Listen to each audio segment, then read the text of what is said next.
employer of labor, how policies affect workers in the workplace. On Labor Lens, I ensure we engage effectively the organized labor, organized private sector, and government to get out of them information workers are in need of. I am Sharon Ijason, asking questions that make you get sense of the workplace.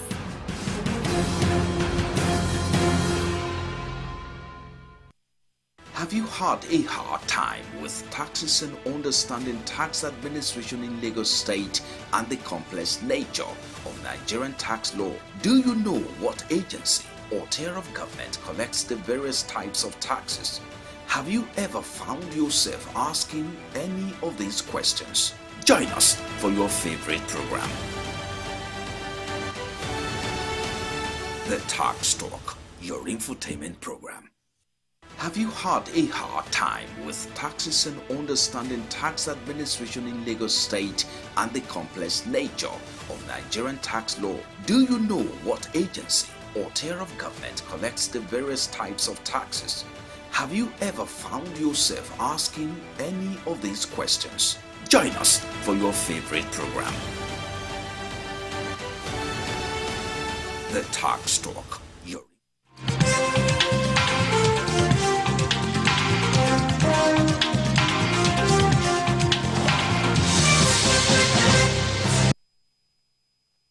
Hello and thanks for joining us on Journalist Hangout on Sunday. I'm Ibrahim Shita. Today on the program, excess liquidity weakens the Naira further at parallel market to 950 to a dollar as IMF warns that Nigeria's economic policies is too loose to support country's currency. African Union backs ECOWAS decision on Niger as threat by military junta to kill President Bazoum sparks outrage. And later in the show, amid rising cost of transportation in the aftermath of fuel subsidy removal, Sterling Bank CEO outlines the bank's electric vehicle plan in exclusive chat with Babajide Kolade Odutoju. I'll be hanging out with Babajide Kolade Odutoju and Adekunle Yusuf. Thank you so much for joining us, gentlemen. All right. Journalist Hangout starts now. I hope you're ready.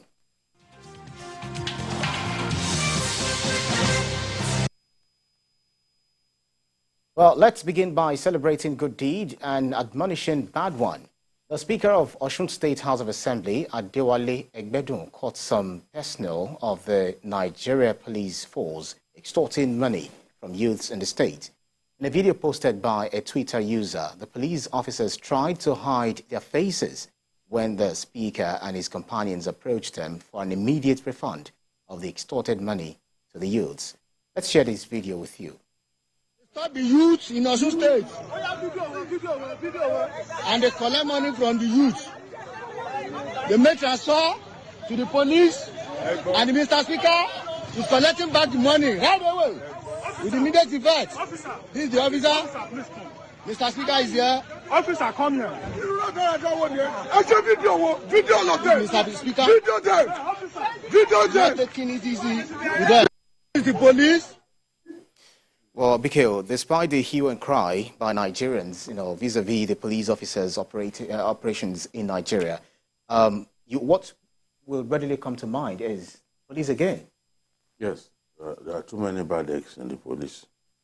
Every profession has its fair share of black legs. The police do their best to weed out these black legs, but it will seem that there are so many of them that no matter what steps you take, it will seem like you are not trying to sanitize the force. I know how many of these guys have been dismissed, will be paraded, deranked, and then sent packing from the force. But they are not learning anything. They are not learning anything. Policemen using POS machines, they extort money from people. I mean, how can you do that? Because it will leave a trail. I'm not teaching them to collect money in raw cash, but how can anybody think that you can use POS machine to extort money from people and get away with it? It's terrible. It's terrible. I like the fact that the speaker, a very young man, confronted them and told them to refund to these young boys and girls what they are taking. In these difficult times, we are all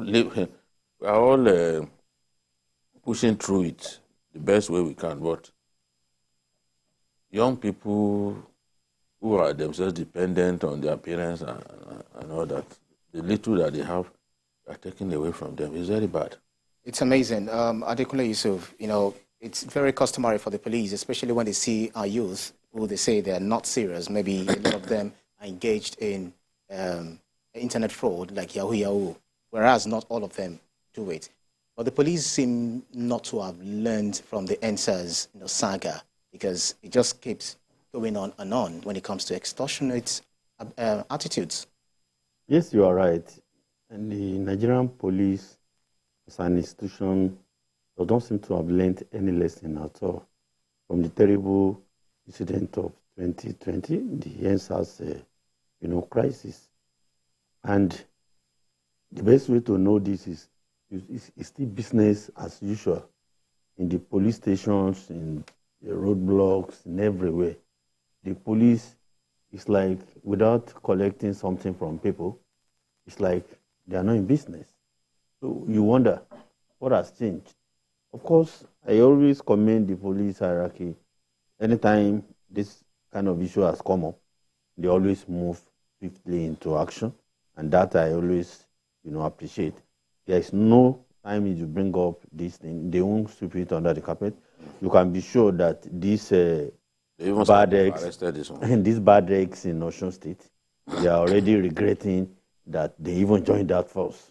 Just take it as a given. They will be thoroughly dealt with, dismissals, everything they are doing to them. But why has it not deterred the bad eggs from having a change of mind? So they still continue to do the same thing. I think I love this, and my takeaway from this, that, at a time, the people they are trying to extort are the people going to Osun Osogbo Festival. They are not only youth, even there are people that are going for the Osun Osogbo Festival. And I think as at the time the speaker, came in, they had taken like 25,000 from like 2 or 3 people. They didn't have enough money. You say, oh, you can do POS, they can do transfer. So, and the police, some of them, policemen, they seem to have, devised a very terrible means, carrying the machine around.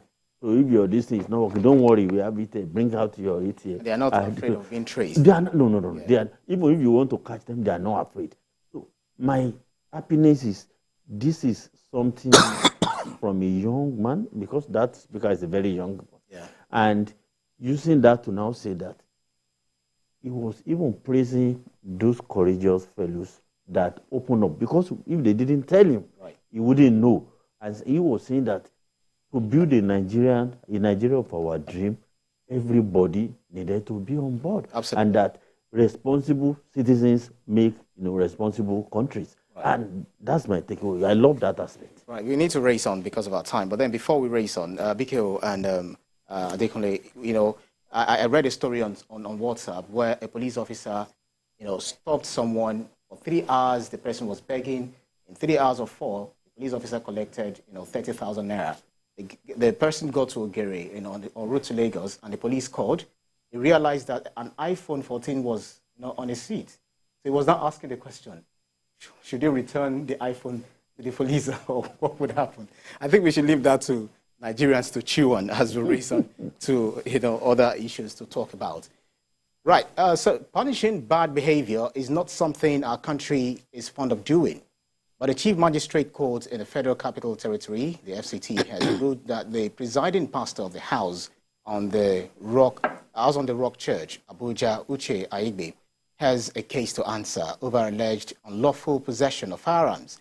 This was after the pastor was caught on camera with AK-47 while preaching and charged to the court over criminal conspiracy, illegal possession of prohibited firearms, inciting disturbance and criminal intimidation, to which he pleaded not guilty.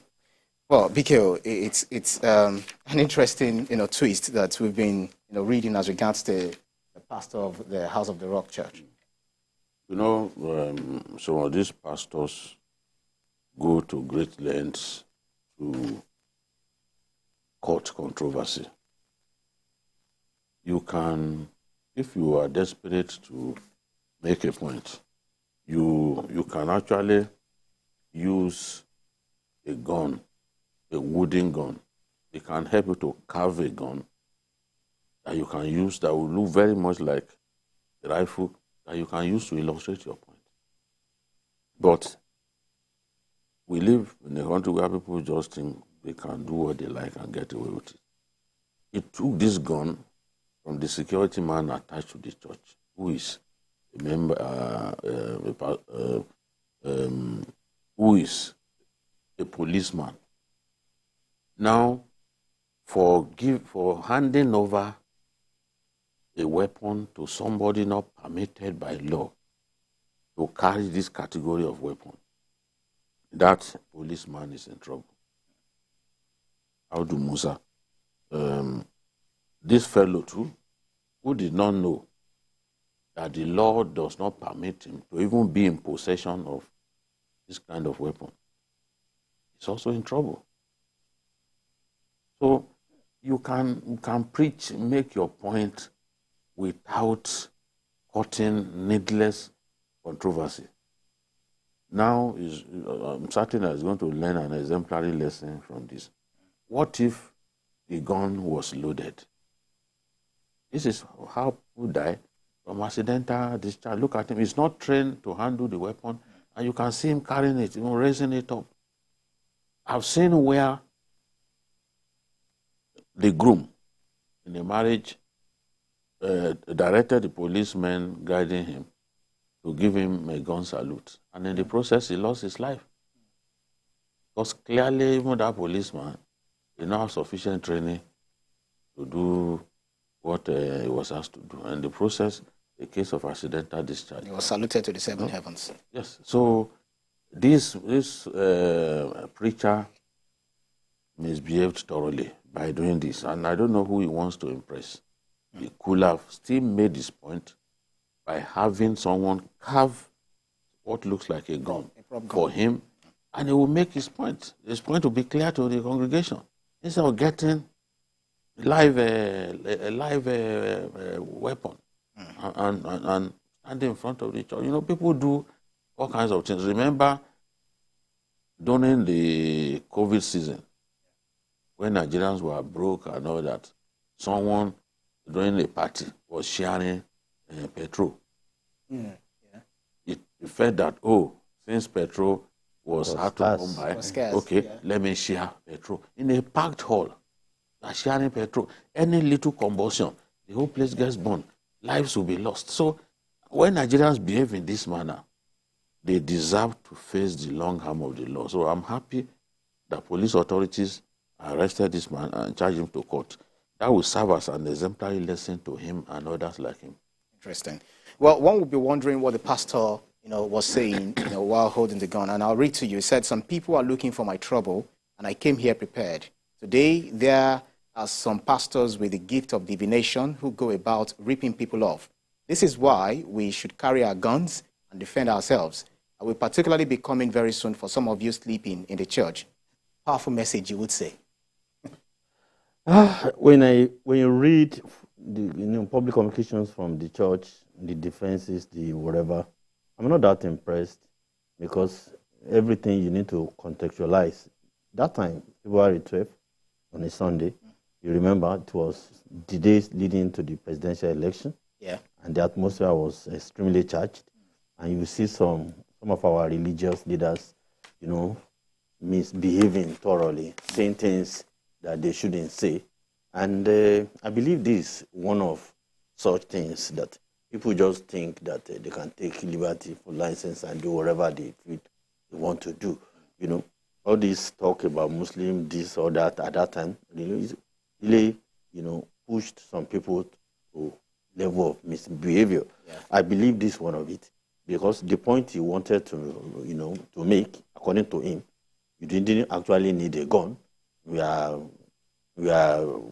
experts in communication. You didn't need a gun to illustrate that thing you said you're guiding your faith with a spiritual weapon.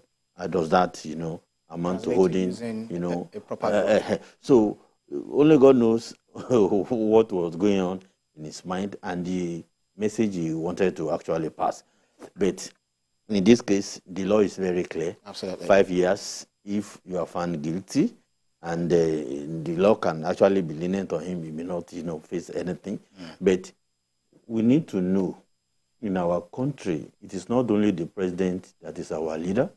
It is not only the governor that is the leader. It is not the ministers, senators, and all that. We are all leaders in our own right. In religious circuit, we have leaders. In music, in everything, if you achieve fame, you are a leader. If you are cultural, everything, you can be a leader.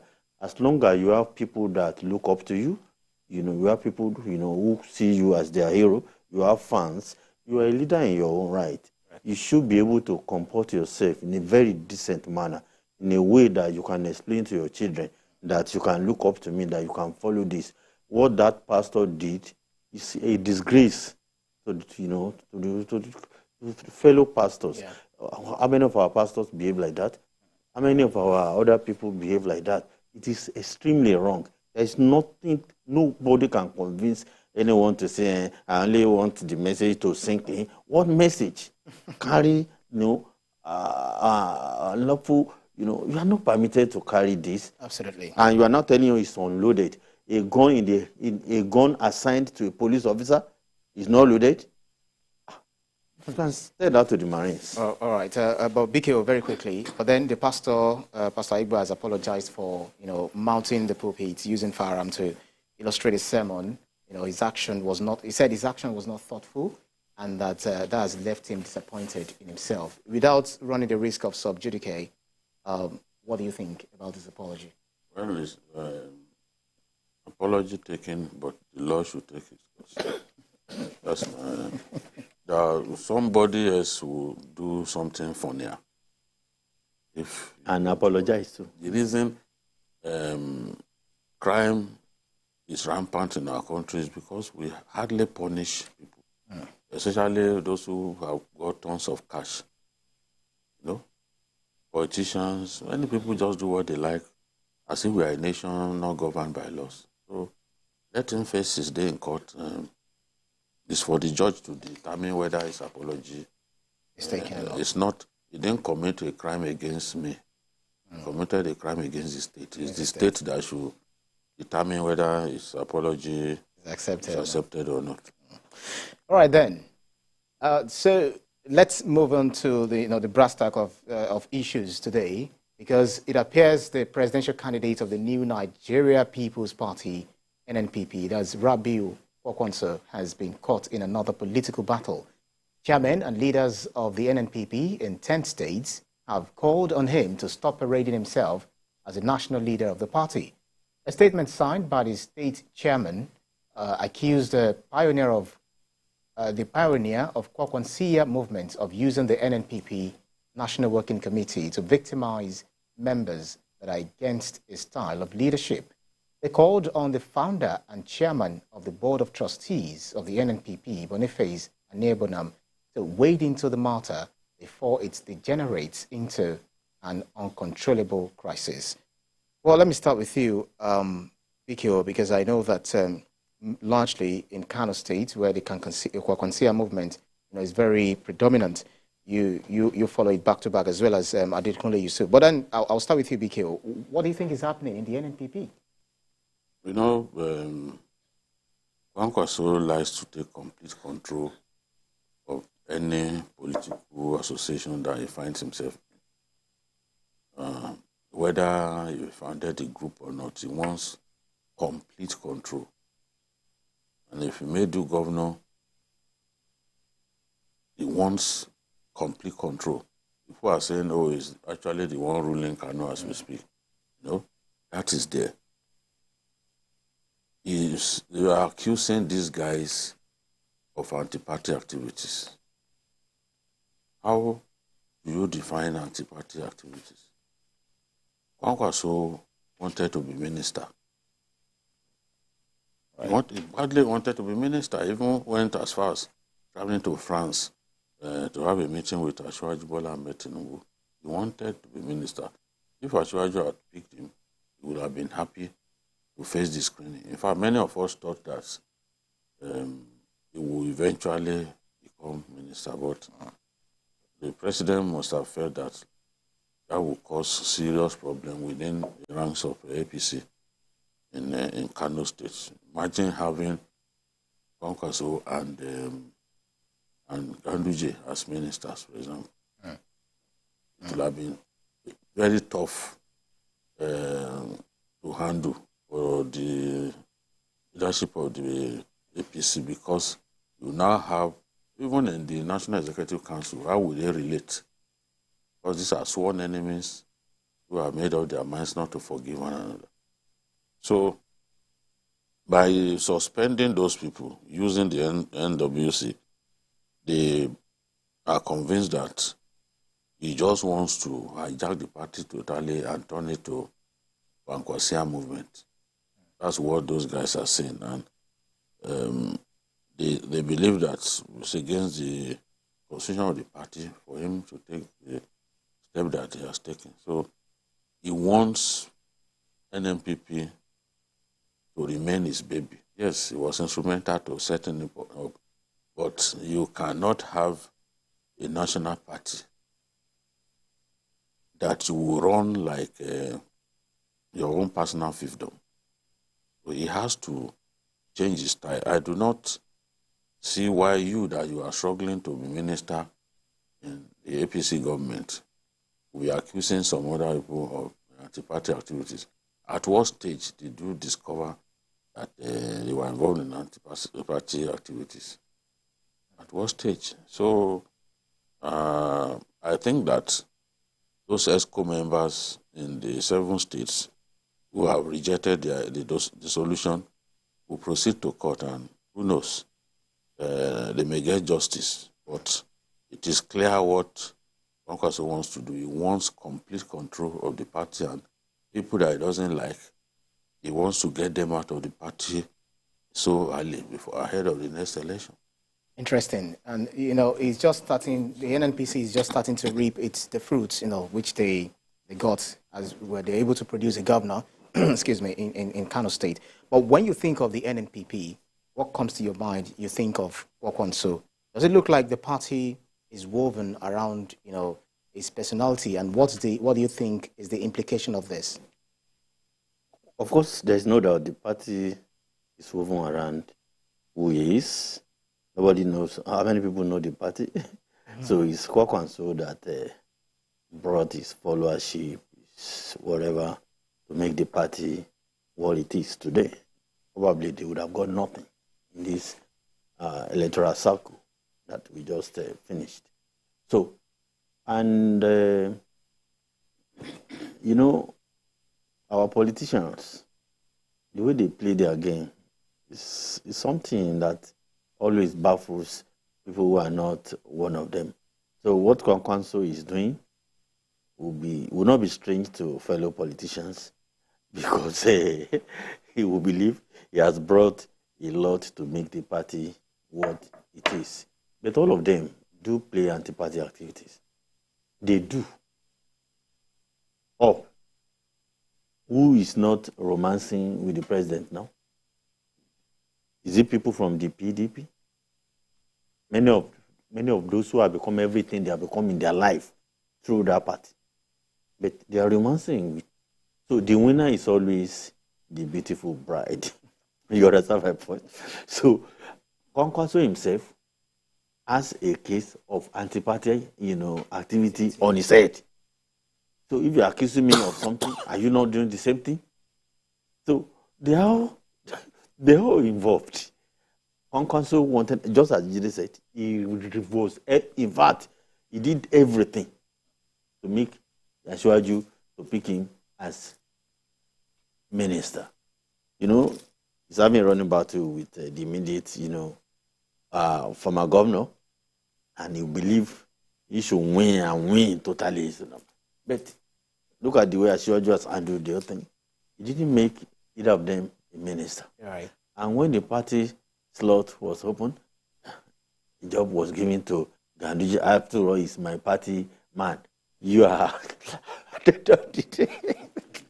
You see? So, absolutely, it was. so you can see that vacancy. It settles the game. Oh, you are having the state governor, the state government in your kitty. Yeah. So this man is having the party leadership in his bag. So every one of you, you look at our show. You said to matter. So it's not a laughing matter, but now for one party to start accusing the other of anti-party, you are all involved. You're all doing it.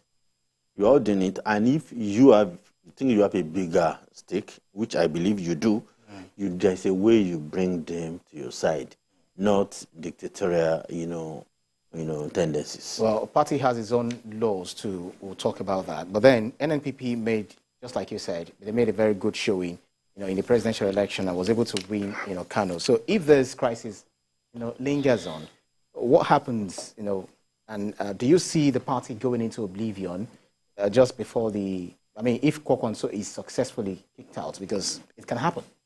Yes, we've seen people form parties and there are people who are tired of them. But I know it will be difficult to kick Kwakwanso out of the party because he has the governor. And governors in our political environment are very powerful.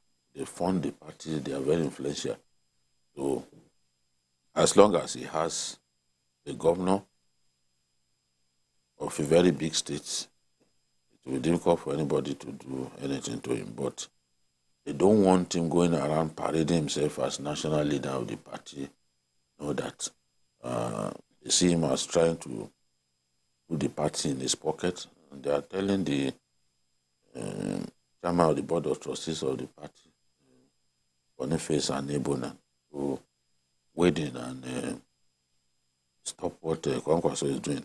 Again, I doubt if the board of trustees chair can do anything. He knows what he's doing, and it is this attitude that makes some people uncomfortable working with him.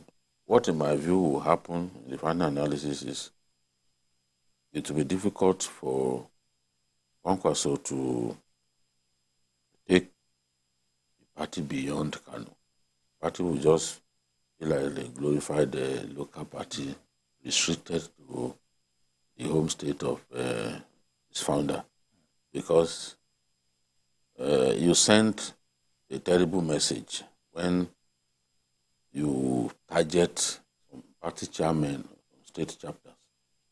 You target them. A good number of those states are even from the south and other, where you need to work hard.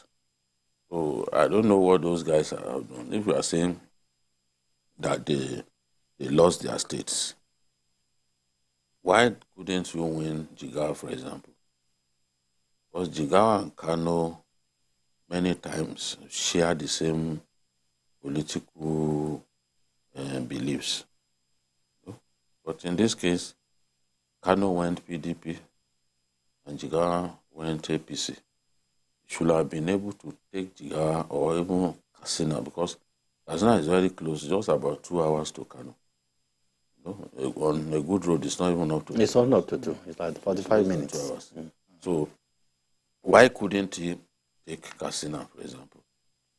Because when you talk to Engineer Buba Galadima, they will even tell you that NNPP will win Lagos. Pointing at the crowd that received him. What failed to realize that the crowd, northerners in Lagos, usually vote APC. And that was what happened in the last election. A good number of them voted for Ashwaju. So if you couldn't win states so close to you like Jigawa and Katsina, it will be difficult for you to take the party beyond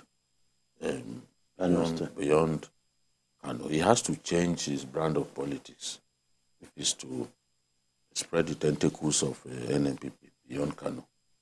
And what he's doing now will definitely discourage people who will have loved to work with him. Right. Well, it is believed that Robbie Kwakwanso's role as a candidate, presidential candidate during the 2023 presidential election was to weaken the opponents. Not that he believed that he was going to win, even though he said it that he would win landslide. And Kwakwanso appears to be, he is actually a friend of the incumbent president, which almost caused disaffection between him and Abdullahi Ganduje. And Abdullahi Ganduje had also warned President Bola Tinubu to be careful, wary of Kwakwanso because it can't be trusted, according to what he said. So Nigeria is an interesting political landscape, isn't it? It is. Whatever you hear from Ganduje about Kwakwanso, or whatever you hear about Kwakwanso from Ganduje, yeah, these are not things anybody should just be. Don't take them go to bed with. Take them with a pinch of salt. You need to trace their history. Mm-hmm. You hardly see governors or presidents anointing their deputies. It's very rare. They don't do it. And of all the people we've monitored, theirs was probably the only one that worked. But it didn't work eventually anyway. It worked to the point of getting the deputy to become the successor. You get me? I get you. But at the end of the day, they parted ways. Let's even talk about how he treated Shekarau. So Shekarau got into the party and he refused to concede any position to him. In the end, Shekarau was forced to go back to the PDP. So they will call for meeting. Those people will show up. They will not show up. He made sure that he didn't give Shekarau anything. In politics, you have to be ready for power sharing. Absolutely. So how do big political heavyweights, how do they trust you if you treated Shekarau like that before our eyes? He just gave him that Kano Central. But Shekarau wanted to bring in his own people because that was the promise made to him. But he never considered a single, not even in the House of Assembly did he consider anything to the man. The man lamented. In the end, he was frustrated. He had to leave the party. He even gave up the Kano Central seat that they gave him. So he needs to do something about his brand of politics, honestly. Adekunle, you wanted to land on your thoughts. Yes, you spoke about what Ganduje said about Kwakwanso, and I said, okay, whatever Kwakwanso will say about Ganduje as well, people should take such things with a pinch of salt because they are political force, and you know the way they play their game. Except when they are eating on the same table, they don't speak well of one another. Right. So let's move on to a very similar thing based on what Adekunle Yusuf said. That will play out now in this very next issue that we're looking at, because more discordant tunes are emanating from a state government house over the feud between the governor and his deputy. The state deputy governor, Philip Shaibu, has alleged attempts by fifth columnists to widen the discord between him and Governor Godwin Obaseki to further their own nests. Reacting to a statement by Governor Obaseki where he alleged desperation and coup to oust him, Shaibu reiterated his unwavering loyalty to Governor Obaseki and the principles of the People's Democratic Party to which they both belong. Adekunle Yusuf, let me start with you. Based on what you said it's very difficult for you to see a governor handing over to his deputy or to wanting the deputy to succeed him. Why is it always so? None of them has ever told us. I've never been a governor, so it's very difficult. No, you probably could have been a class captain, and then you find difficult for the class captain to be captain in the next class. That's the people's expectation in most cases, especially when they've done well together as a team. But when the time comes, the big boss usually doesn't think that way. It happens everywhere, even here in Lagos. It has happened virtually everywhere. And now, bringing the matter to Edo State, another reality is trying to play out. The deputy governor surely wants to run, for governorship seat. His boss, probably is not thinking along that direction. And when you understand the politics of Edo State, that the permutations also coming, that this section, this senatorial district has done, this one has done, the third one has never done, all those things, the local, politics we normally play. So maybe all those things are in play. And all over the space, you see media, reports about their problem. And at some point, I think the governor had to come out to say, this is a prelude to your defection. And if you want to do, please do. The deputy governor also came out. You had, you got a point that even Adam Soshomali, the former governor of Edo State, now a senator, had to come in. And I love the way, Adam Soshomali framed the whole thing. That he had the real privilege of becoming governor. And in his time, he didn't anoint his deputy. That most of them don't do that he himself didn't do it. And that what he wanted is a Edo State that will be governed in peace, that they should work together. And if anybody was to come to the ruling PC, that it is not a resettlement center for troubled politicians.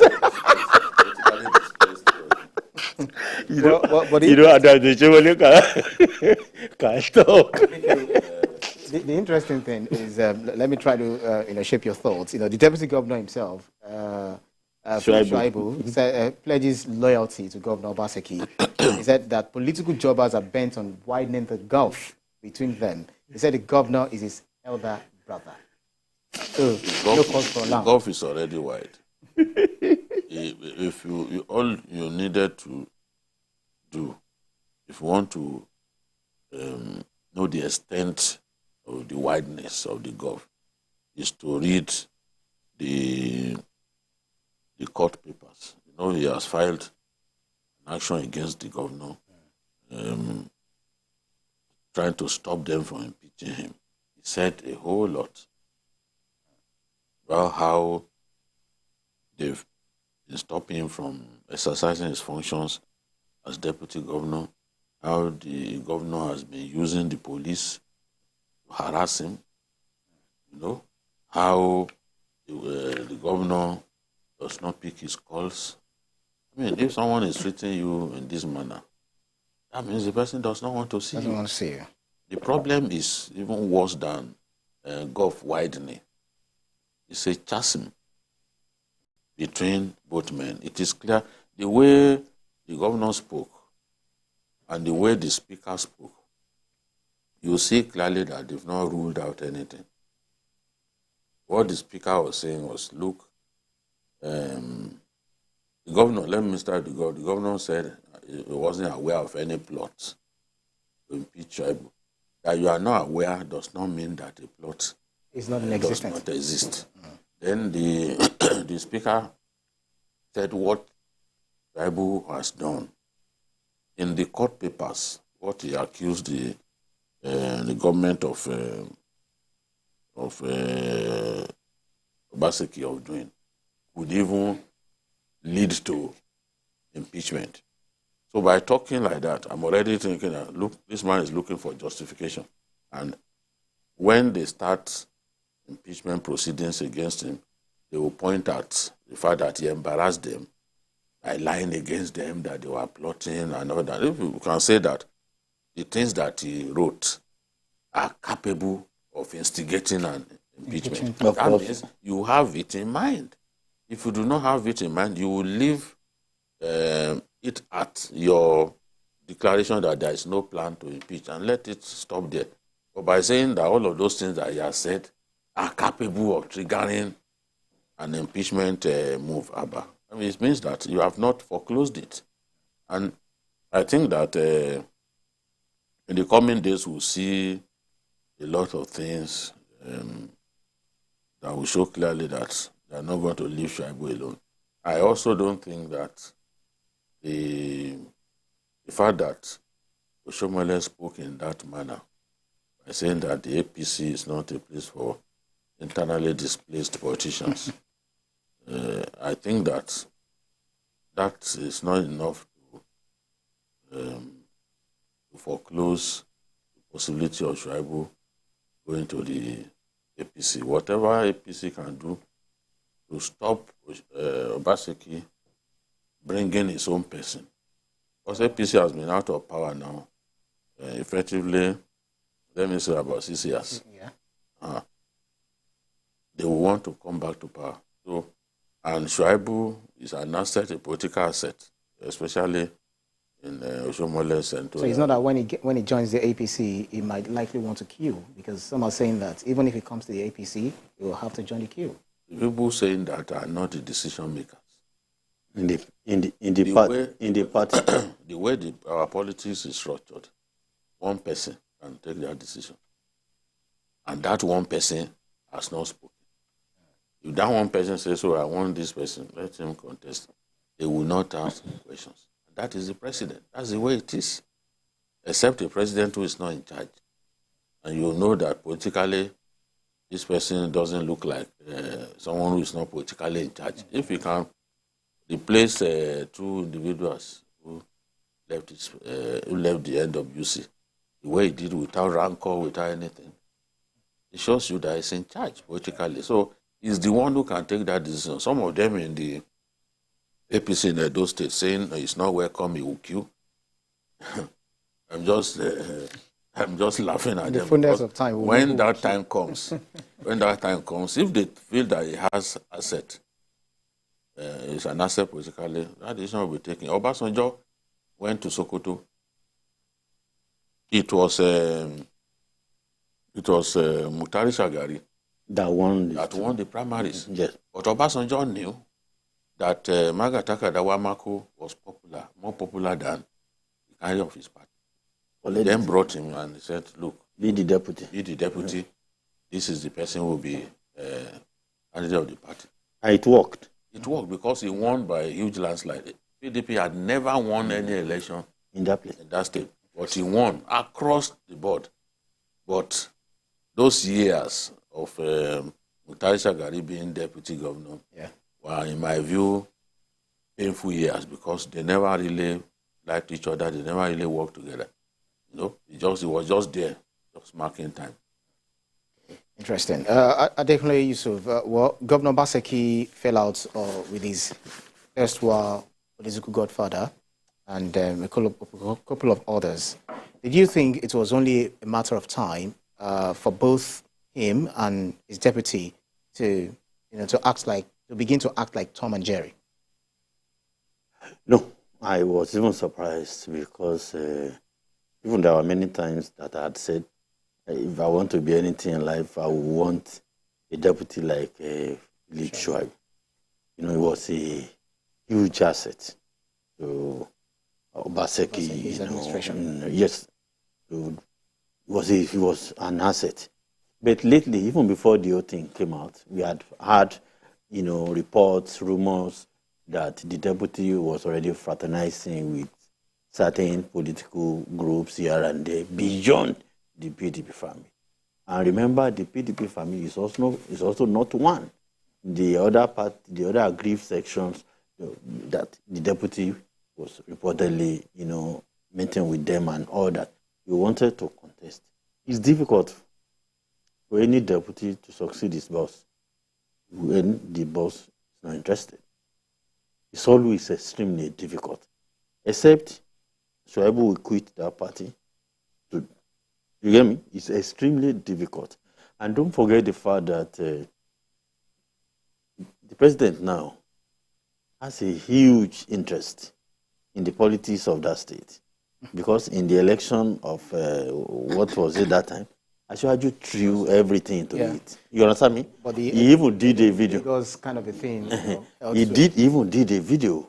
But Edo is different from many parts of Nigeria. Their politics is different. They don't like Godfather. Them. Anything except this governor, Obaseki, knows how to meander through people that know he's not a candidate. If not, he cannot work. Even if Oshomole brings a candidate and today, and they realize he's his candidate. Edo will not bow to anybody. They hate, if historically. Bringing Obaseki. Where that one is different. The way it was packaged, you understand me? so now the packaging, the man that was brought from corporate world and everything, and what he has been asked to do. So people didn't see him like he's doing something. So and the thing worked.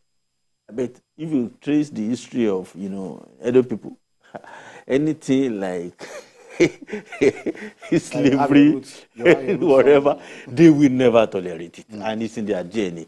So if anyone can, do it, I don't know how, Labour Party is fairly. Labour Party is already calling for him, and is fiercely popular in Edo State because it is the crisis within PDP that gave that party a life. You remember?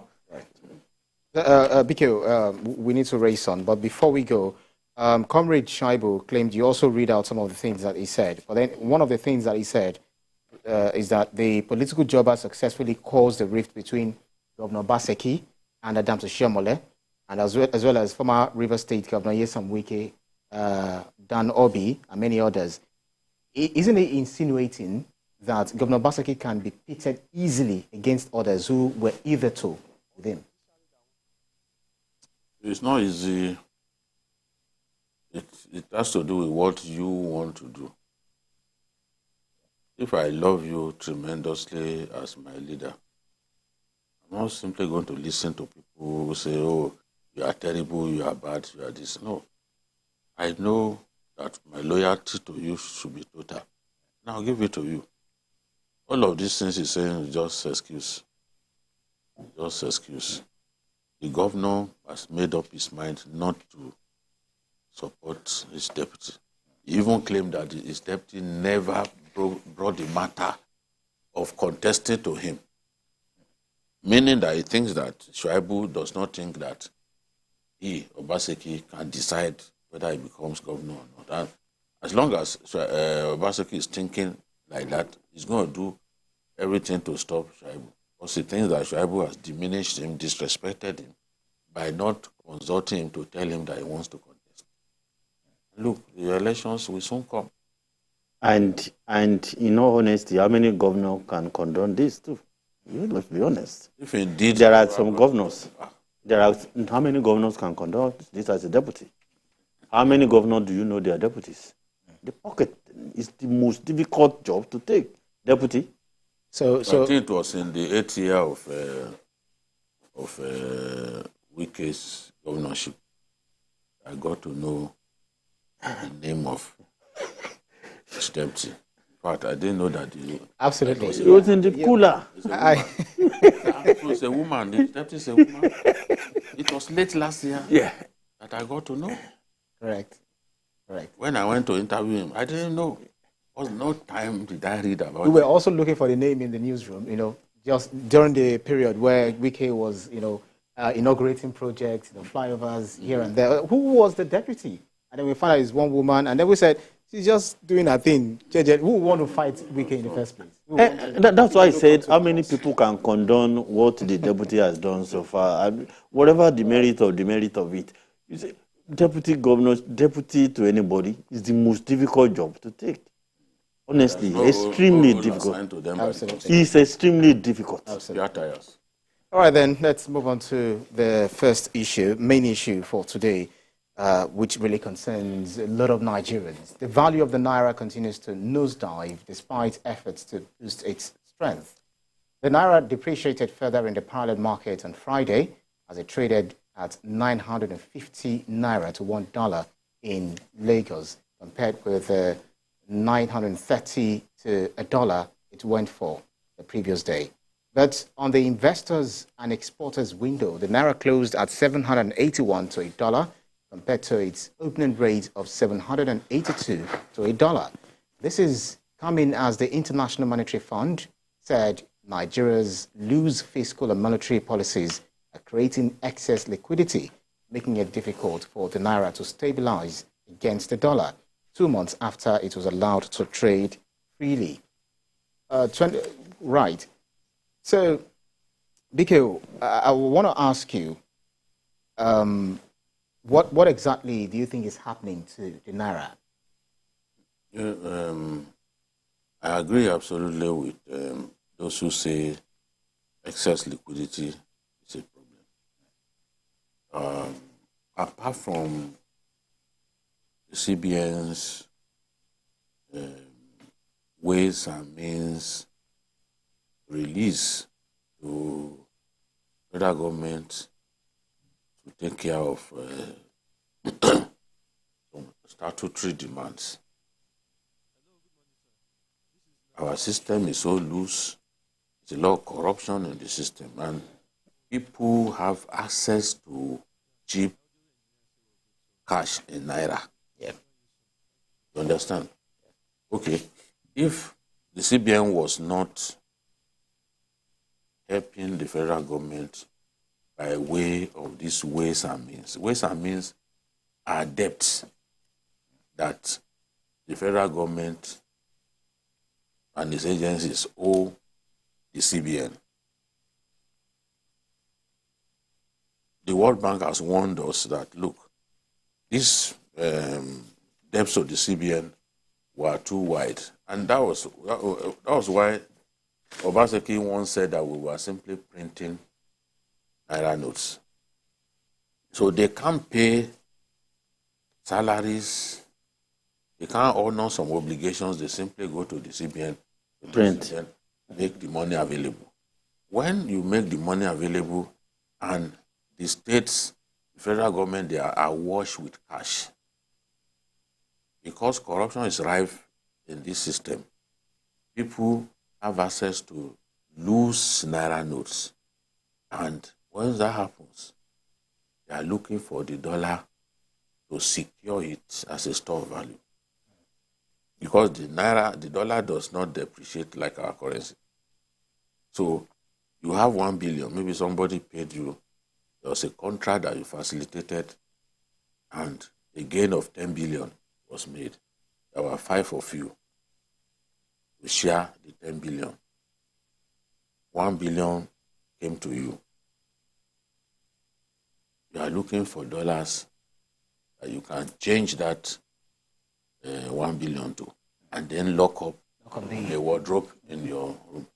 If they break into people's houses in Abuja, big people in Abuja, the tons of dollars that they are going to come out with, you'll be dazed.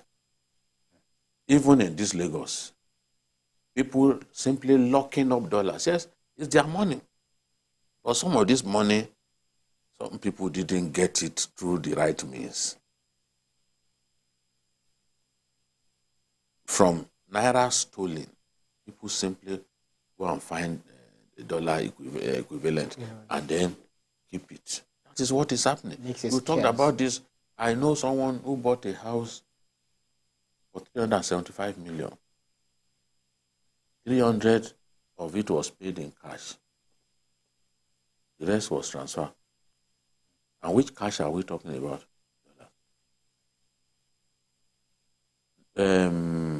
People want to bribe big politicians, they will not bribe them with Naira. But nobody is interested in carrying tons of cash up and down. The world will be looking at you. It is dollar. So the demand for the dollar in Nigeria is an unusual one.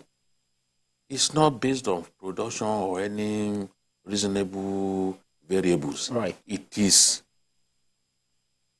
based on excess liquidity that we talked about earlier and the product of corruption. People want to secure their, how does the EFCC call it, a process of corruption. They want to secure it in dollars. So nothing will stop the hunger for the dollar in our country, except we begin to earn a lot more.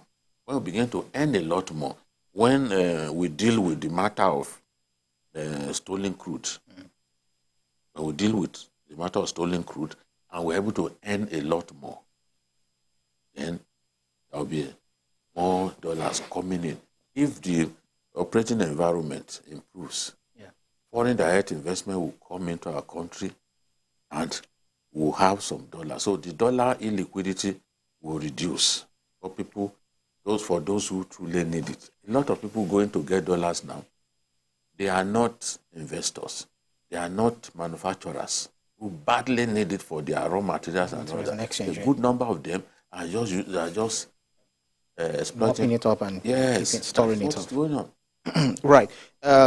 We have our guest on Zoom, but before we go to him, I want to quickly have your take. Analysts attributed the depreciation of Naira to excess cash in the system, with some, specifically accusing the state governors of using, to mop up dollars, just like BKO said, thereby putting pressure on the foreign exchange market. How sound do you think this argument is? We've had the argument over and over and over and over. I think in the last 7 years, every time, that's what they tell us. CBN, Monetary Policy Committee, they've always said it. And the major instrument they have always used, mopping up, aggressive mopping up, aggressive mopping up, was not worked. And if you've been following this argument over the years, it was part of what morphed into the money Naira redesign policy, that they needed to reduce the excess liquidity in our system. That some people had vaults in their houses, in their premises, that they illegally, store, money. Thanks. You understand? Yeah. So it has not worked. Interesting. Well, let's get on the Zoom. We have joining us for more discussion on this is the Chief Executive Officer of the Center for Promotion of Private Enterprises, Moda Yusuf. Thank you so much for joining us, Doctor. Thank you very much. Good afternoon to the Hangout team. Right. Let's get your thoughts. It looks like there is loss of confidence in the Naira, and some people are bent on taking advantage of this, by working on people's psychology. Do you, kind of share your perspective regarding this? Do you agree that there is so much liquidity in the system by way of Naira notes, and that is fueling an unusual demand for the dollar? Yes, I agree. I agree with your position, in particular, BKO. There's evidence of a high level of liquidity in the system. But the liquidity may not even necessarily be cash. It could also be part of the money sitting in the banking system. So the liquidity, of course, is an issue.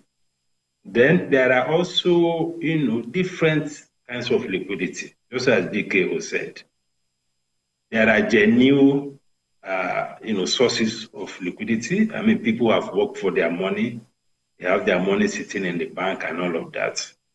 And there's also the component of the slush funds. When you have an environment where there has been so much corruption over the years, you tend to have this kind of factor, this kind of variable that, destabilizes or disrupts some key macroeconomic indicators. Because of the nature of corruption, and whether we like it or not, a lot of funds are in the system, coming particularly from the public sector, which are not funds that were either borrowed from the bank or they were proceeds of any genuine investment. And for such components of money, I mean, they could buy the dollar at practically any rate. So because we now have a liberalized market, all of these things are coming out to put a lot of pressure on the foreign exchange market. So the factor of liquidity is real, in my view, both in terms of the cash and in terms of, those who are, who have some money in the bank. Then, of course, there's also the point you made about issues of confidence.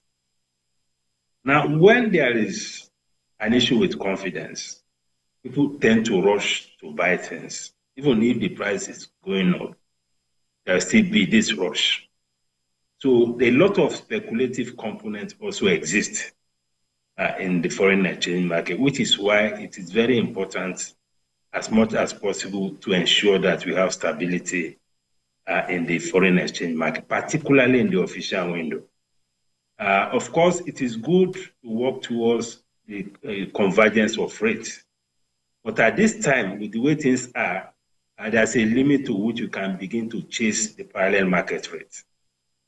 You should, as much as possible, ensure stability in the and-in window. And the CBN should continue to support the Naira to the limits that its reserves can accommodate. So once we have stability, yes. Go ahead, land on your thoughts. Once we have stability in the and-in window at least, I think that will give some confidence to the system, and all this anxiety about the Naira will fall tomorrow and all of that, and all those volatility, they are really not good for the economy. And I must also say that we cannot afford to go full-blown into full flotation of the currency, or to allow market forces entirely to determine the rate. No, there has to be ways to manage, the rates so that we don't have that kind of volatility. There's nowhere in the world where you leave your currency entirely to market forces. Of course, the risk we may face is the fact that, yes, we begin to see some divergence between the official window and the parallel market window. But the situation is still fairly manageable, because under the previous dispensation, we had official window of 460, parallel market of over 700, 750 or thereabouts. We had a premium of almost 60%. The global practice for premium between the official window and the parallel is just about 5%. Right now we are going over 10%, going to 13%. So we should still continue to manage that, but we should not be desperate to continue to chase the parallel market at this time. If we stay the course, and just as BKO said, there are other things we can do, both on the supply side to improve supply and on the demand side to reduce demand. For instance, by the time we begin to refine petroleum products domestically, you can imagine the reduction in pressure that will come to the foreign exchange market.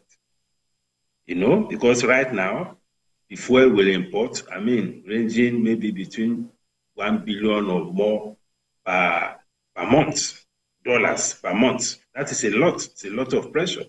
And don't forget, only recently, we also paid $500 million to service our Euro bond. So all of this, and of course, we had pent-up demand coming from the previous dispensation.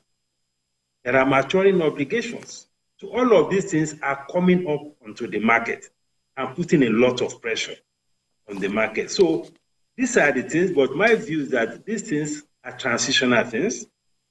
We need to stay the course. We don't have to panic and begin to move away from the current reforms. I think the current reforms should be sustained, whether with the fuel subsidy or with the foreign exchange, but we should moderate the extent to which we allow the markets to entirely determine things. Because in economics, there's what we call market failure. And what that means is that from time to time, government needs to intervene in the markets to ensure that we don't have too much of volatility. Is that to say that you are seeing it differently from what the International Monetary Fund said about the economic policy or policies which is too loose to support the nation's currency? No, there's no evidence to say that the economic policy is loose. If you look at the data, even the ways and means, for the past 1 month or so, or even past 2 months, the ways and means has reduced significantly. Because right now, there's what we call fiscal consolidation. With what is happening now, government revenue is improving. So the need for recourse to ways and means is also reducing. Even at the last FAC meeting, not all the revenues were distributed, partly because of this risk to excess liquidity. Just about 60% or so was distributed among the 3 tiers of government. So I think the key issue are some of these factors: pent-up demand, speculation, speculative activities, and issue of confidence. Look at the recent release of information on CBN financial statements. that is enough to also trigger even a confidence problem. Because when you begin to look at it and begin to look at the reserves, that is enough to panic. And in any system, particularly financial system. Let's talk about that the exposure, the huge exposure to JP Morgan. What was this really about, and who could have admitted that humongous exposure? Well, I think this is another evidence of the kind of impunity that characterized, with due respect, that characterized the previous dispensation. Because, just as many analysts have said, it was a very shocking revelation. Perhaps this is why the CBN has refused to publish its audited accounts for almost 4, 5, or 6 years. Because how on earth can we, get exposed to that level? We are talking of billions of dollars here. And all the official documents that we have concerning our debt exposure are documented by the Debt Management Office. There's nowhere where any of these figures are, any of these numbers are featured. We have our exposure documented to multilateral organizations like the World Bank, ADB, and the rest of them. We have our exposure to commercial creditors, essentially the Euro bond. And we have the exposure to bilateral creditors, which are just Germany, China, and Japan, essentially. These are the things that are documented in the official figures of our external debt. So it's a big shock that suddenly we now discover that we have this kind of exposure of almost $13 billion. Right. It's scandalous. It's scandalous, to say the least.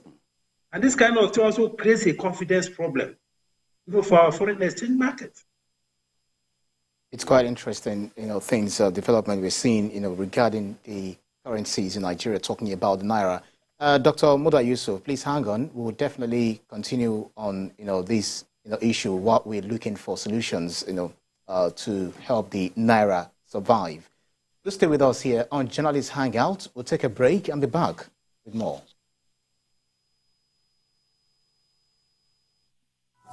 The TVC News at 7 and the TVC News at 10 are not like any other news broadcast. It's the big news hour, the hour for the big breaking stories. We've got some of the best reporters on the field, Taking you through as it happens. It's fast-paced, hard-hitting, With investigations that matter. bringing in news that affects your life. With sport, entertainment, and business news so you don't miss a thing. Experience resourceful coverage was depth. Every night.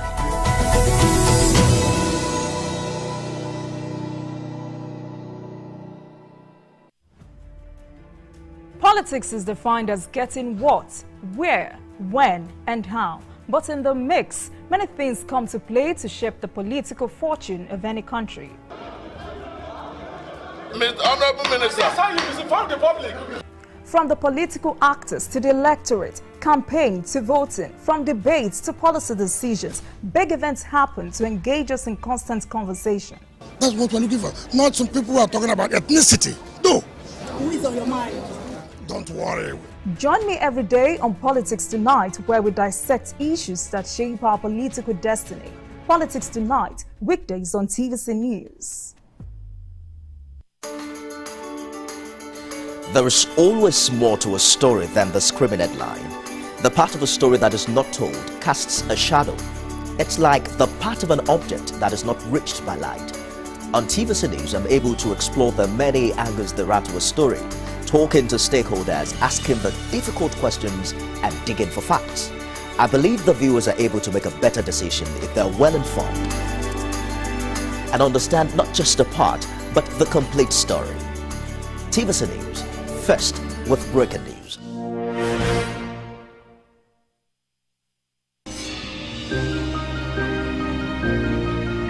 Sometimes it's the story that calls. At other times, the people just want to be heard. school, I need students, but I need teacher. Can't continue like this. Their voices re-echoing through time itself. We haven't done anything. If the tide is high, everybody run for safety. Their tears leave a sweet, sour taste for all. Their demands, a familiar call beckoning for change. In our world, no one expects a disaster to happen. But when it does, we'll be there to x-ray all sides, from the east to the west, north and south. Community Forum will examine the oddities and challenges to economic development, as well as issues yearning for government intervention. Watch fresh episodes of Community Forum on Sundays by 9:30 p.m. only on TVC News. The TVC News at 7 and the TVC News at 10 are not like any other news broadcast. It's the big news hour, the hour for the big breaking stories. We've got some of the best reporters on the field, Taking you through as it happens. It's fast-paced, hard-hitting, With investigations that matter. bringing in news that affects your life. With sport, entertainment and business news so you don't miss a thing. Experience resourceful coverage with depth. Every night.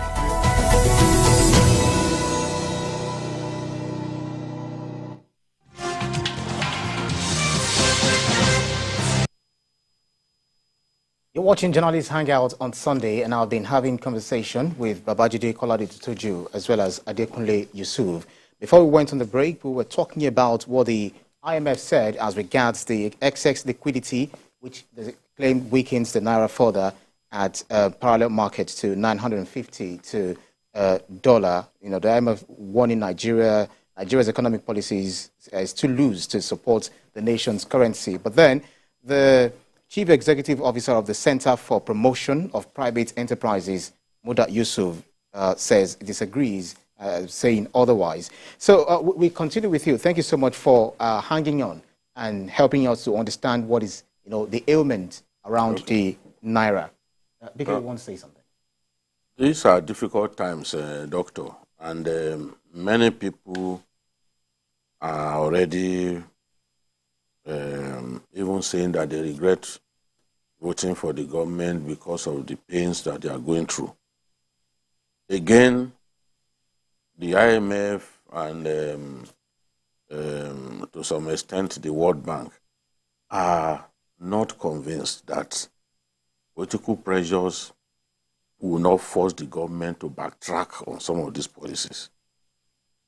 Where do you stand on this? Do you see the government reversing some of these policies in response to political pressures and anger on the streets? Well, no two economies are the same. And when we are talking about economic management models, we should also be able to adapt it or localize it to our own environment and to our own context. In some of these environments that the IMF and all this World Bank domicile or stay in or operate from, some of the variables that we are contending with in this environment, they don't exist there. I'm not sure that they have so much issue of corruption as we have. I'm not sure that they have so much issue of slush funds in the system as we have.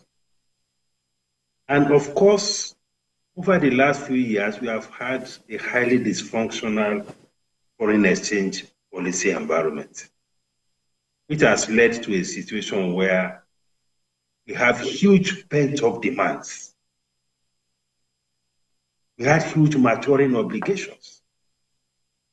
I mean, one example is that of the airlines. So all of this will naturally exert a short-term pressure on the market. These are some peculiarities that we are dealing with. And because you also need to worry about the social and political context, you cannot dismiss it. Because, you have to remain in power. You have to carry the people along. You have to also be sensitive to the social context of economic policy. So you cannot dismiss that. This is why I feel that, yes, we have this model, but we should also define limits of this market economy. We should define the limits. Because if you leave it entirely to this market forces and all, we'll be having this volatility almost every week. We cannot manage an economy that way. We have to manage it in a way that will reflect our own reality. The same thing with the fuel subsidy thing. Because of the impact of fuel price on the citizens, on businesses, on SMEs, on welfare, on transportation, we cannot afford to leave it entirely to market forces. Or this so-called international crude oil price. Once it's getting to a particular threshold, we should apply the brakes. If you need to subsidize at that point, let us subsidize. It's not a crime. I mean, there are some data I was looking at.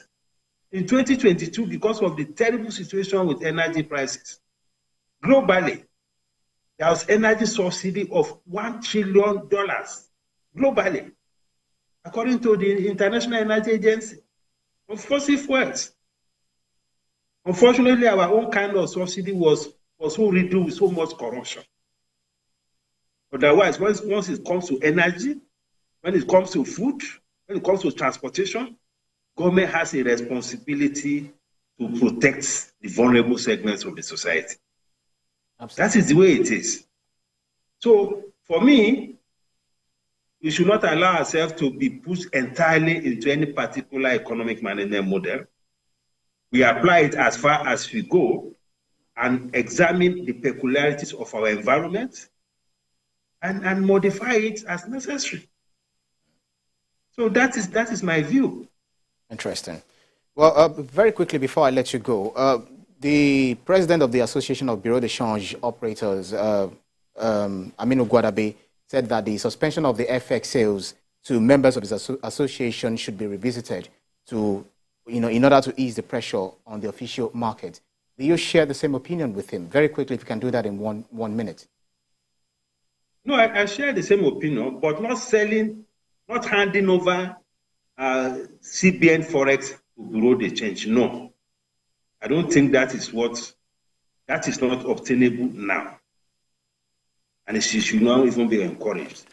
What I will say is that they should also have a window through which they can also accept Bureau de Change, all this retail, diaspora remittance, and a lot of them like that comes in small amounts. They can define the threshold, let them be able to access it and sell it to people who require $200, $1,000, $2,000. They should be able to operate at the retail level, just as you have in the banking system. Right. You have the big banks, you have the commercial banks, you have the microfinance banks. The same thing should apply to the BDCs. They should be able to operate freely at the retail level, the foreign exchange market. Right. But not that we hand over a CBN foreign exchange to them, no. And I don't think that's what they are asking for. Right. Chief Executive Officer of the Center for Promotion of Private Enterprises, Dr. Muda Yusuf, thank you so much always for your keenness of insight on this. Thank you. Thank you very much. Right, let's move on to change tack to, the issues happening, especially within the ECOWAS region. The predicament caused by the coup in the Niger Republic is far from being resolved. The African Union has pledged support to the ECOWAS community of West African states, that's ECOWAS. The union's chairman, Musa Faki Mohammed, said he stands behind the ECOWAS response to the coup in Niger. This came after the military junta threatened to kill ousted President Mohamed Bazoum should there be any military intervention from ECOWAS. I'll start with you, Adekunle Yusuf. Well, the threat to kill the ousted, the deposed President Mohamed Bazoum, and the military junta seems not to be ready to back down. I'm not in support of killing a former or sitting or ousted or suspended president. There's no basis. Even if he has committed any crime, you pass through the courts. So, but we know military coup, there's nothing like that is off the table. Absolutely. And that is why we always describe military rule as an aberration. It's not something any society should have. Unfortunately, here in West Africa, it's on the ascendancy, and that's very sad. Now, when you look at the whole thing from all sides so far, have we done the right thing? So several actors, several, stakeholders, several interests and all that. And you'll be wondering, is it not this Niger Republic? Is it not this Niger Republic? But that is life for you. So something you think is not important because of certain issues. He just gives. When you say, is this not the Niger Republic? It's pregnant. Can you give birth to that thought? No, the Niger Republic is like part of Nigeria. Of course, it's a separate country. It has never been a problem for Nigeria. It has never. If you go back to our history, it has always been a strategic country to the interest of Nigeria. And all of a sudden, they've helped out on several occasions. We have been of good use to them too, as a country. But all of a sudden, we now seem like two brothers fighting. And whereas it's not Nigeria and Niger, it's supposed to be, ECOWAS and Niger. But look at, framings, sometimes they do a lot to color, the narratives, and that is part of what is happening. So I think it will be a forward thing for the Niger authorities to kill the man because there is no need for that. That will solve no problem. I believe that will solve no problem. In all of this dialogue engagement, the ECOWAS too failed, by talking, no. This is a crisis. It's the internal crisis. We can't solve it through dialogue, not always flaunting, use of force, then later. It is not the first time coup has happened in Nigeria, in Niger, in other places in Africa. And how have we handled some of these things? Right. So the best way, diplomatic dialogue. It can be handled, right. BK, I'm not sure whether you agree with Adekunle Yusuf, because the regional bloc said that all efforts to dialogue with Niger junta have been rejected by the coup leaders themselves. What do you make of this? And do you think the junta is deliberately closing all available windows for conversations, dialogue? You see, what particularly makes ECOWAS leaders angry is the disrespect that the junta's leaders have demonstrated to ECOWAS leaders.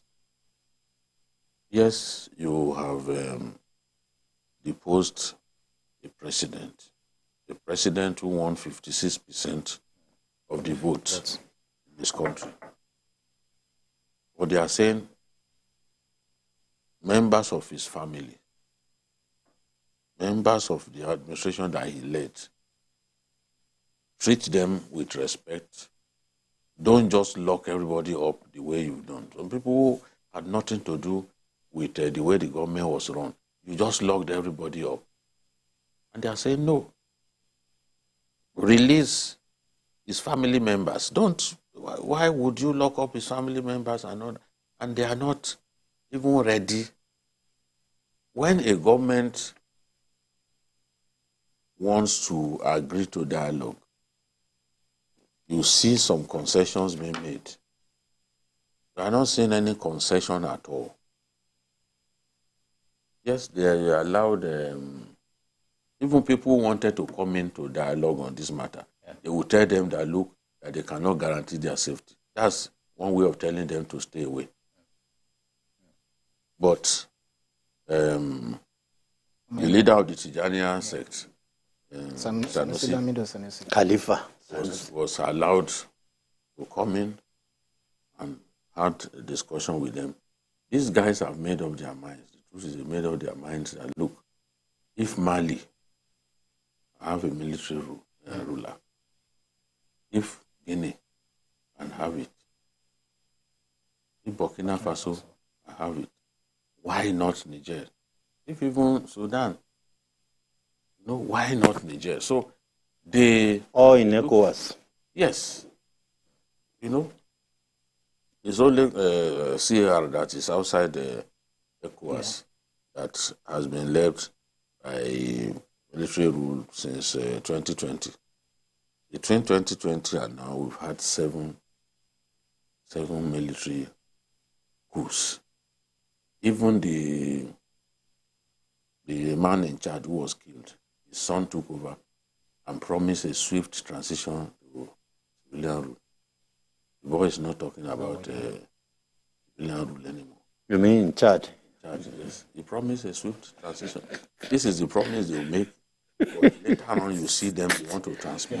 And you see the sweetness of power. And ECOWAS feels cheated in all of this because the steps that they have taken against this man now, they didn't take those steps against Mali and the rest of them. Because they will come, they will promise that don't worry, there will be, yes, they will be condemned, their sentence will be rejected, but they will make promises to you that we are going to hand over to civilian very soon. We'll put this thing, we'll put a transition in place. And what we just see is that after a while, they will not talk about it anymore. It's happening in our country, so until Mauritania and others got tired. Even his own gas brigade commander, Joe Garba, was the one who announced the coup. But Gawan has spent 9 years and was vacillating over the transition program. People were like, what's going on? So it took another military regime to take power from him. Now, talking about the threats to kill, I cannot say that these guys cannot do it because we've seen presidents kill in Africa. But the world has changed. Yes. There's nowhere that they can run to. This new leader. Especially with the U.S., also throwing his weight behind. Even without the U.S., the ICJ is there. The ICJ is there. We see what is happening, in the aftermath of Rwanda genocide. Yes, they will put you on trial. Pinochet, Augusto Pinochet, was president in Chile. He first came in. He came in as a military ruler in 1973. After some years, he transmuted into civilian. Maybe they were even the people who taught our West Africans how to do it. He transmuted into civilian rule by just a declaration in 1981. That's somebody who came in 1973. Now, he killed more than 3,000 people. He locked up about 28,000 people, executed about 3,000 people. He's one of the worst and most wicked rulers in history. But he was 93 or so when they eventually put him on trial. They put him on trial, I think, in 1998. And at that time, the judges at the ICJ put aside the matter of jurisdiction. So they came up with what you call universal jurisdiction. Universal jurisdiction means that wherever you commit the offense, they can sit, yes, they can sit there in Europe and put you on trial. So they put Pinochet on trial. Unfortunately, he died before, they locked him up. Unfortunately, he died before he was even convicted. But that's to send a message that there's nowhere. He was detained as an old man. He was detained for over a year because they arrested him in London. You can't go anywhere. These brigands in Niger, he was Commander Gas Brigade because the president wanted to remove him after 12 years.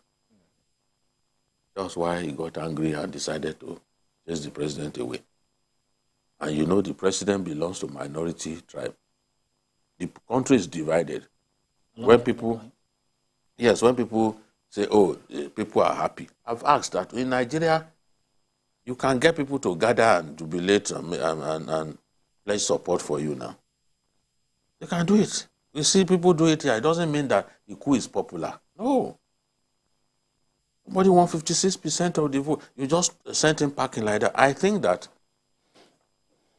ECOWAS will not resort to war, but they will try their best to strangulate these people using sanctions. It is a country heavily dependent on others. This is landlocked.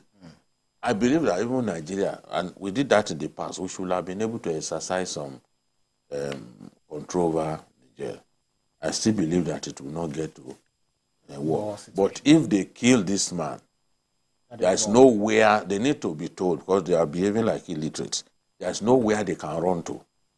Interpol, they will get them, they will arrest them, and they will be put on trial. They should, the president of Cote d'Ivoire, did they not put him on trial? Right. There's nowhere, the world has changed. That's right. Well, Adekunle, the sanctions, several sanctions have actually, been thrown at Niger. But for instance, looking at the implications, do you feel the border sanctions, for instance, would not only affect Niger, but also Nigerian communities? Because it looks like the poorest of the poor will be the one to feel this. The border sanctions affect Nigeria more than it does affect, Niger. There's no doubt about that. When you travel, they're not, Niger borders, Sokoto, Tamfara, all these places. And I've been there many times. They don't see people in Niger and people in Sokoto, for example, as different people. They see themselves as like one family. Yeah, they're contiguous. And I've attended many programs, the state government here in Sokoto. We invite his brother to go.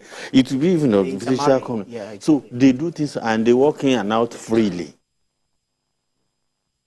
Our economy is bigger than their own, but they are like an appendage. Yes. No, I told you that when I was in Bono, in Otumandam, we were bringing our naira to come and change. Because that's currency they use. For example, if you enter Madam Fodio University Teaching Hospital now, you won't believe it that the bulk of the patients there are even from Niger that patronize that big, massive hospital. There are many other things now. So we are like woven together. Any sanctions we want to do, we need to make use of our brain. We need to think deep. That we want to hurt these people, are we not hurting ourselves more? You understand my point?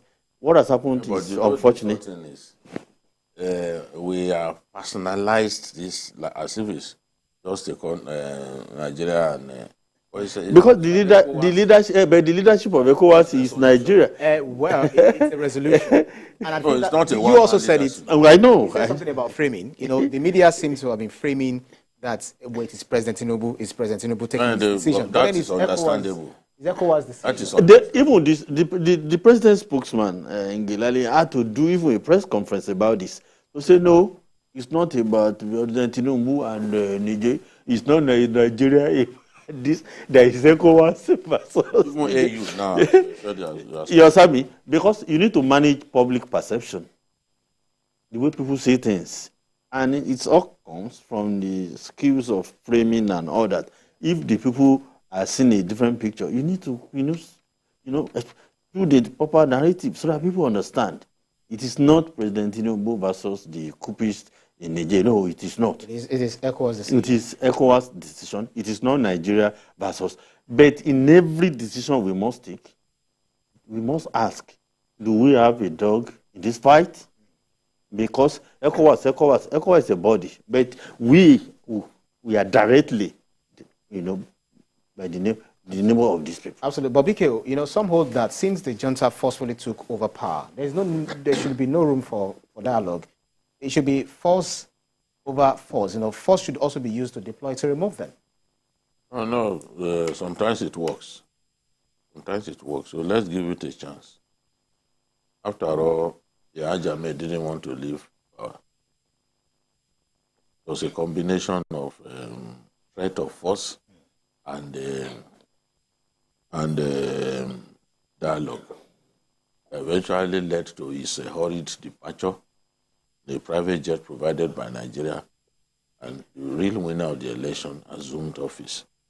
I was very impressed with the role that we played in making democracy in Gambia.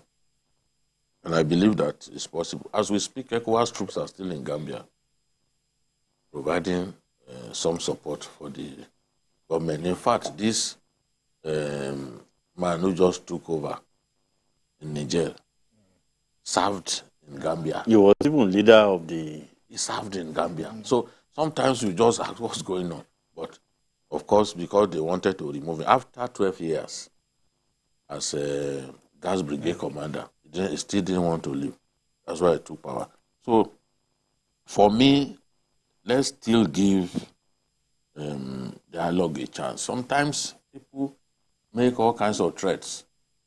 If you look at some of the threats that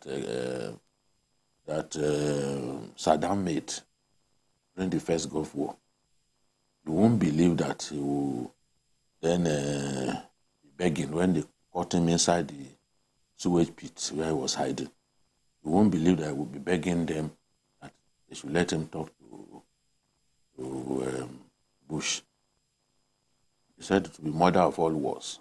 A blood will flow, the street, American blood. At the end of the day, America didn't go to that war alone.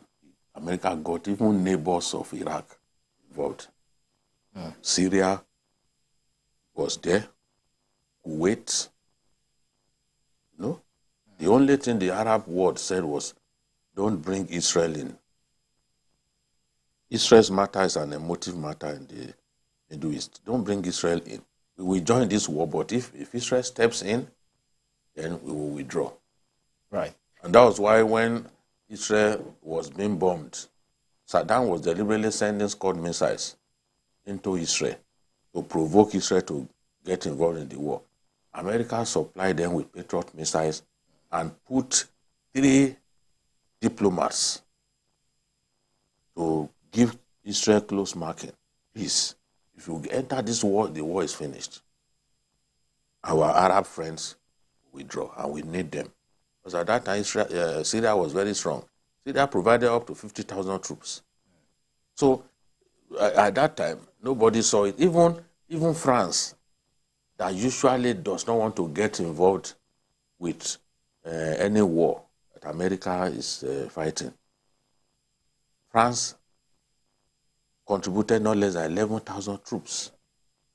The only thing they didn't agree to was to put them under control of American forces. So I believe that diplomacy can still carry the day. And I will implore, just as the president said that they are going to prioritize dialogue, let them continue to prioritize dialogue. And see what comes. It's unfortunate, these people. I know a governor here whose grandparents are from Niger. Yes. The governor, one of these ancestors, one of these Northwest governors. Are from there. Some of them have businesses. It's more like... They will not be happy to see war. Yeah. And they too are not sitting idly by. They are talking to Council of Ulamas and other people to prevail. The president, don't go to war, this and that. They have businesses over there and they don't, they know what it means. Right, very quickly, I want you, because we have just, we need to move to the very last issue. Nigerian Defense Headquarters, also shunned calls for coup in Nigeria. So we've heard about the Arab Spring, in early 2010s rather. Are we also looking at the Sahelian Spring and, vis-a-vis Nigerians saying that there should also be coup in Nigeria? No, we've gone beyond that level in Nigeria. People should stop.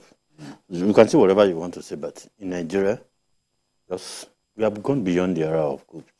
Coups for what? No, you see, when we were applauding coupists, we were welcoming them, like, forget what is happening. They welcome this man in Niger. It's not about that. And we did so in Nigeria in the past. But now, our eyes are wide open. We're no longer like Nigeria of 20, 30, 40 years ago.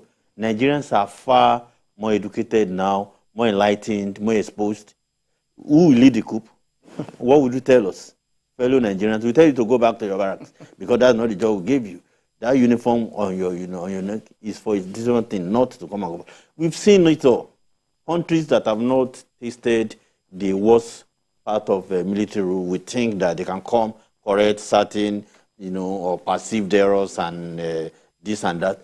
The military came to Nigeria and made a bad situation worse. In fact, the underdevelopment, the destruction of Nigeria the foundation was laid by the Nigerian military rulers.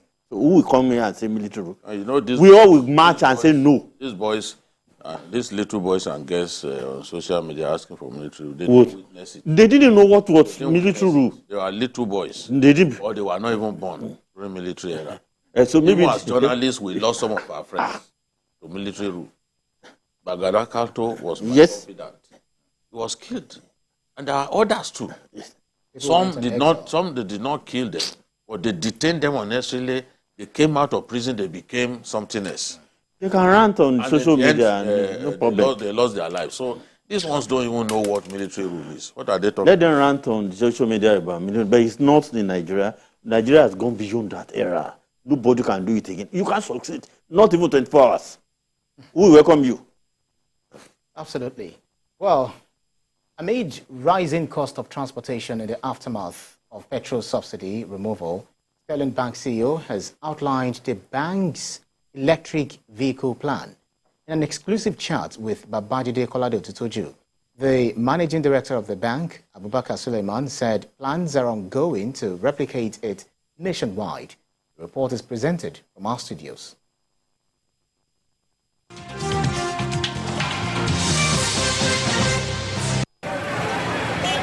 For more than 50 years, successive governments in Nigeria ran the country's petroleum industry with millions of dollars channeled into exportation of crude oil, refining, importation of refined petroleum, and subsidy. One of such heavily subsidized products is the premium motor spirit, popularly known as petrol. It is used in most homes in the country to power generating sets as well as vehicles, tricycles, motorcycles and other combustion mobile engines. On his inauguration on May 29th, President Bola Tinubu announced the end of the subsidy regime. The fresh subsidy is gone. The removal of petrol subsidy through the market opened to price hike by oil importers, leading to all-time high pump prices of petrol.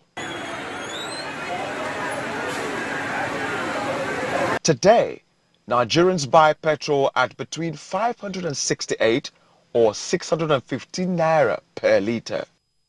The high cost of petrol, which has affected prices of items and transportation, prompted some companies like Sterling Bank to think outside the box. In certain economies, there are actually subsidies for people who manufacture and sell electric vehicles. In Nigeria, the duties to import is low. But we are not at the point where the EV market has any obvious advantage beside the lower duties. So we could see a bit more government support to enable the kickoff. So just like the internal combustion engine, we'll be importing quite a lot. However, EVs are easier to adapt to domesticate, and so once we start to assemble them, we would see the manufacturing ecosystem form, and hopefully more of the components will be manufactured locally faster. The bank introduced electronic vehicles in a bid to reduce the cost of transportation of goods and people at lower or no cost. Our first objective in the EV space is actually advocacy. We realize that to get people to transform or to transit from a certain way of doing things, you have to create the awareness. You have to also support government through advocacy to ensure that they have the right policies in place. And then, of course, you have to create the right infrastructure, because EV requires a different type of infrastructure from the internal combustion engine. The bank's managing director, Abubakar Suleiman, spoke about efforts of the bank to promote the use of electric vehicles in Nigeria. The second thing we've had to do is to focus on local R&D, because we don't want to just create a sector where we import all of the finished products and then put it in the market. And so we've supported a few companies like Phoenix to experiment with local production. and we are also bringing in CKD so that we can experiment with local assembly. The next phase now is to focus on specific markets, and so for instance in Kano we are working with a community of women where we are introducing 50 electric tricycles to be increased to 100, and the objective is that the tricycles will be owned and managed by women, and it will primarily carry last mile passengers. That kind of introduction means that people get comfortable with it, they see the benefit, they see the environmental benefit, but most importantly they see the commercial benefits because it is cheaper.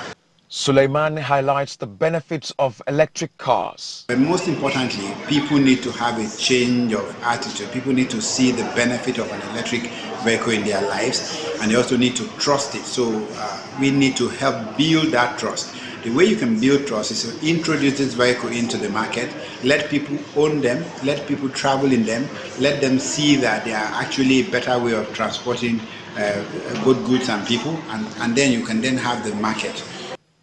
Electric vehicles are environmentally friendly as they emit zero carbon and are cheaper to maintain. At the end game is the most abundant source of energy in Nigeria today is solar. It is abundant, it is free, and it is convenient. So we need to be able to capture the energy from the sun, store it in batteries, and use the battery for mobility. This would, at the end of the day, be cheaper, and it is also healthier for our people. Meanwhile, other countries like China and United States are now involved in sales of electric vehicles as the market is expected to grow at a fast pace as the world moves away from dependence on fossil fuels. For a country like Nigeria struggling to become economically strong and globally competitive, adopting electric vehicles is the way to go.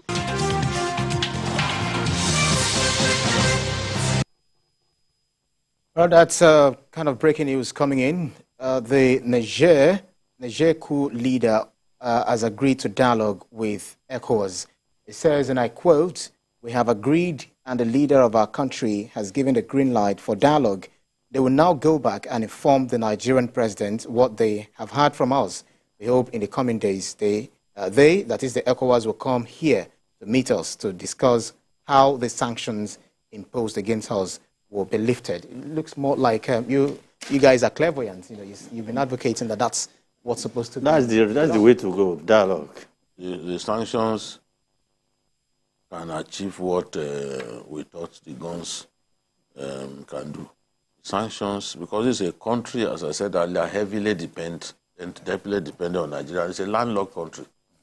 So the sanctions can work. If we are patient, the sanctions can help achieve our aim. So it's a good thing that they've agreed to dialogue. There's improvement. Before now, they didn't even want people to come in. Absolutely. So it's a good piece of news on a Sunday like this. Right. So let's get into the very last report that we took. You know, I'll talk about the we've been talking about ensuring that we have clean energy. We have the climate effect, the global warming, etc., and how to move away from it. There's this much talked about CNG as well. But now what we had, in the interview that you did is the electronic vehicle. We've heard about Tesla, etc. But how do you think that is feasible in this country? We just have to start from somewhere.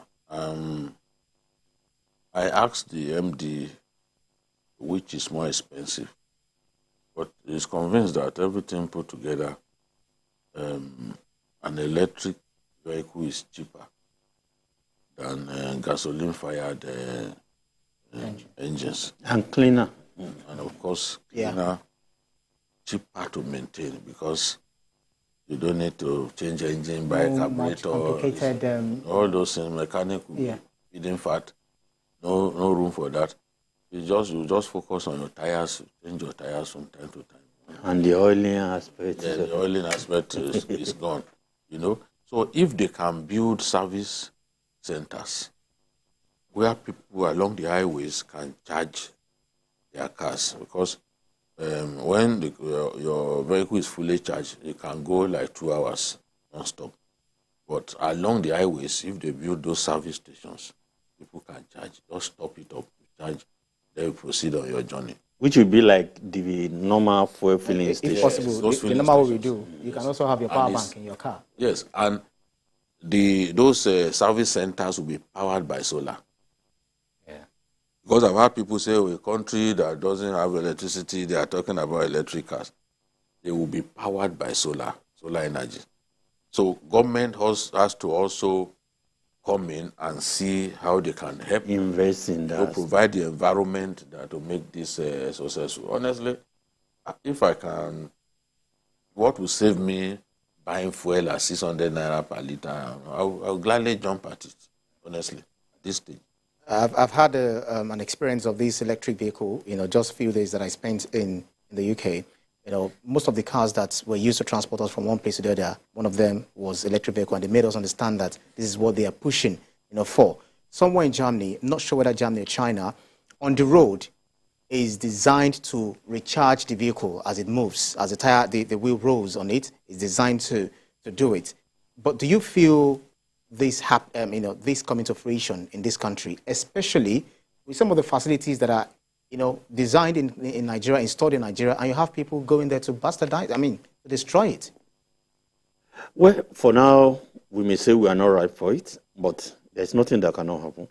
With the right leadership, if the government takes up an initiative and pushes it very well, within a short while, what you will see will be massive. Nigeria is a big market, and we are educated enough to apply technology, and localize whatever that can benefit us. I don't believe it's an impossible thing until we try. This is a Nigerian-built electric bus. That's the Delta governor. Wow. So we can never say for sure that it cannot work until we try. As we move along, there will be issues here and there, but that's normal. And we solve the issues as we move along. Many people will love to have it. I will be, happy to have it. You understand me? And in the long run, it also says something about us. Nigeria that is depending on crude oil for this one, that's the signal from the world that at some point, this thing that is shacking you will be of no use or little use, if I may say. In 25 years, Azimam. All this whole thing. You won't be able to import gasoline-fired engines into the country. Everybody is going electric. So which means crude oil deposit that will be of little contribution to our existence. I think we are having a taste of it. Consider the UAE people. Look at what the UAE are doing. They have rich oil deposits, but they decide to focus on tourism. They export. Making so much money from tourism. So the world is changing, and Nigeria has to change with the rest of the world. This electric vehicle thing, I believe, something we must pursue. And there's a Nigerian company already, Jet Auto Company, owned by the GIG Group, that is already producing electric vehicles. It was their vehicles that the Delta governor was inspecting. So they just need to be encouraged. And look at what the bank MD has said. He said women will be used to drive it, even in Kano. Because Lagos and Kano are the pilot states. So with women driving it, it sends a message. So acceptability is what they are talking about first. Once people accept it, the rest is history. Well, there's so much that we've actually touched on today, and then there's so many issues where you'll be having this conversation being x-rayed right there on Journalist Hangout. We'll be monitoring what happens with Niger now that they've accepted based on the breaking news that we'll talk about later. Now that they've agreed to dialogue, let us see what happens in the coming days. Absolutely. Well, thank you very kindly, Babajide Kolado Ditoju, as always, and Adekunle Yusuf. Thank you, gentlemen, for your keenness of insight on these varied issues that we x-rayed on Journalist Hangout on Sunday. That's all on Journalist Hangout today. Join us tomorrow for the regular episode of the program at 5 p.m. You can watch the repeat broadcast of this episode tonight at 11:30. We are on YouTube at youtube.com/TVC News Nigeria. Ibrahim Shita. Bye for now, and God bless Nigeria.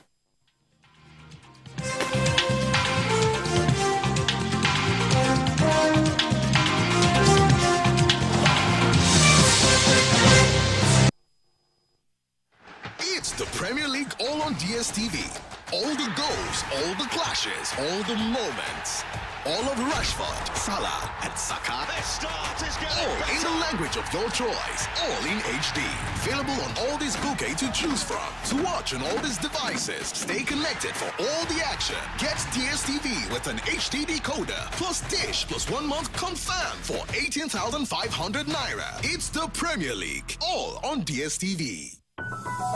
The TVC News at 7 and the TVC News at 10 are not like any other news broadcast. It's the big news hour, the hour for the big breaking stories. We've got some of the best reporters on the field, Taking you through as it happens. It's fast-paced, hard-hitting, With investigations that matter. bringing in news that affects your life. With sport, entertainment and business news so you don't miss a thing. Experience resourceful coverage was depth. Every night.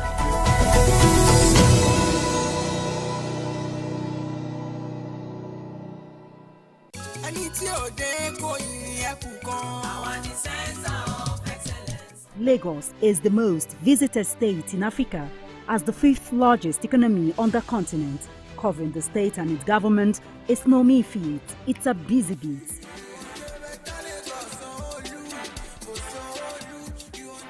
We go beyond the curtain of tapes to traveling far into the deep. I want to thank the Lagos State government for the healthcare facility. To bring stories that cut across all spectrums. A greater Lagos shall be ours. We tell you stories that define our collective well-being as Lagosians. I'm Adedoja Salamadini. I live in Lagos, inside Lagos.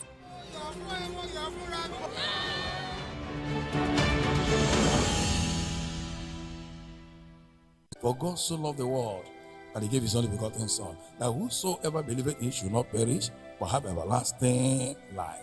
In Proverbs 28 verse 13, the Bible says, he that covereth his sin shall not prosper. But whosoever confess them and forsake them shall have mercy. Unbelief is sin. Unforgiveness is sin. Selfishness is sin. I want to let you know, pride is sin. Contention, strife, giving malice, bearing grudge, lusting after evil thing, covetousness, love of money, love of the world, insincerity, disobedience, blasphemy, anger, envy, speaking evil of other people, backbiting, murmuring, cursing people, swearing with heaven and earth. All these are terrible sins. You must confess them, renounce them, and promise God no more. At TVC News, wherever the big news story is happening, we're geared up to break it. TVC News, first.